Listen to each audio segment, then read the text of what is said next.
Depression is the leading cause of disability in the world. In the United States, close to 10% of adults struggle with depression. But because it's a mental illness, it can be a lot harder to understand than, say, high cholesterol. One major source of confusion is the difference between having depression and just feeling depressed.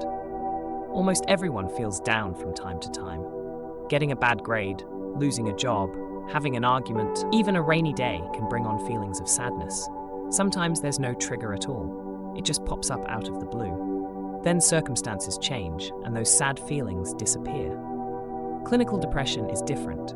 It's a medical disorder, and it won't go away just because you want it to. It lingers for at least 2 consecutive weeks and significantly interferes with one's ability to work, play, or love. Depression can have a lot of different symptoms.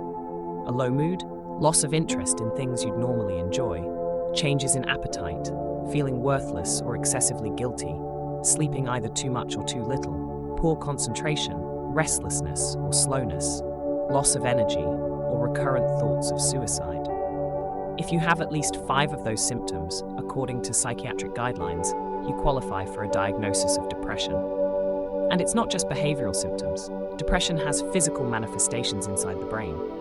First of all, there are changes that could be seen with the naked eye and X-ray vision. These include smaller frontal lobes and hippocampal volumes.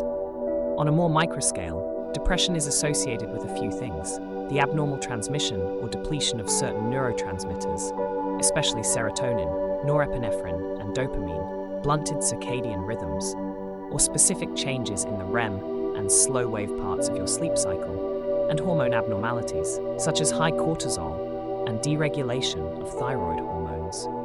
But neuroscientists still don't have a complete picture of what causes depression. It seems to have to do with a complex interaction between genes and environment. But we don't have a diagnostic tool that can accurately predict where or when it will show up. And because depression symptoms are intangible, it's hard to know who might look fine but is actually struggling.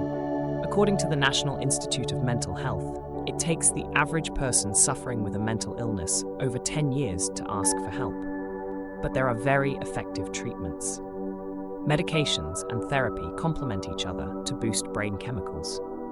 In extreme cases, electroconvulsive therapy, which is like a controlled seizure in the patient's brain, is also very helpful. Other promising treatments, like transcranial magnetic stimulation, are being investigated, too. So if you know someone struggling with depression, encourage them, gently, to seek out some of these options. You might even offer to help with specific tasks, like looking up therapists in the area, or making a list of questions to ask a doctor.